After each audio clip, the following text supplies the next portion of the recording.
Hi everyone, Dennis Foley from Acoustic Fields. Today we're going to talk about a project that we just took on, be middle of next year sometime, 2-year project, big one. Italy, old church built back in the 1500s. Beautiful thing about it is these 3-foot thick walls, as you can see in some of the photos. Now, there's a saying, well, they don't build things like they used to. Well, they really don't build things like they used to. I've never seen a 3-foot wall in a modern building save my life. But can you imagine the barrier power that this thing would have, with stone 3 foot thick? Now, what are we going to do in this?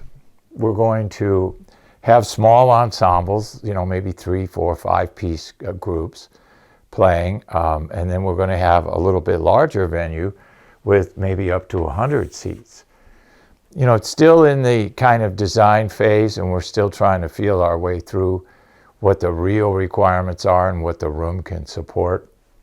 So we're kind of in the conceptual stage right now, and they brought us on board so we could help with the acoustical issues. They kind of have a pretty good idea what they want to do in the building. Of course, now we have to marry the usage to the building. So obviously you can tell by some of the photos that we have some structural issues because walls are missing, okay? And we have this big open ceiling. So we'll have to fix that. And I've been doing, talking to our build people and some of our construction engineers, and they said that they can get the same structural density, because density matching in a structure is really important. Because remember, sound is like water, it looks for the weakest link.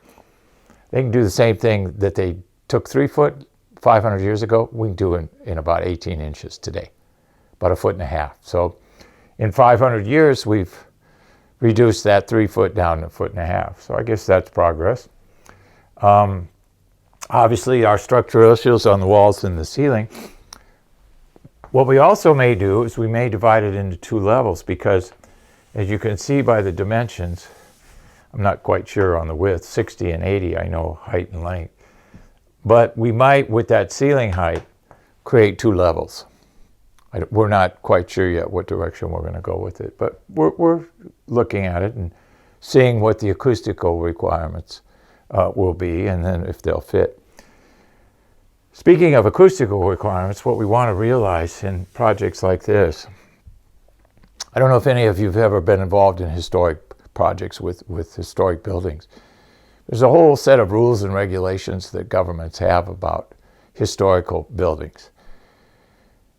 Partly, I think those rules are because they give you a lot of tax benefits, so they want you, if they're going to give you tax benefits and save you money tax-wise, they want you to adhere to a specific set of rules.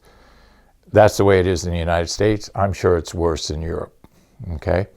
So we're going to have to strike a balance between the treatment, usage, and the culture of this building and the history of the building. So we're going to have to integrate our treatment in a way that doesn't detract from the structure itself. So going to be a delicate balancing act between usage and treatment and the history, preservation of the building. Going to be a fun project, start sometime middle of next year probably. Thank you. Thank you for watching this video, and if you liked it, please give us a thumbs up. We also have a newsletter that you can subscribe to, so please do that because we offer special price discounts to only those on our newsletter.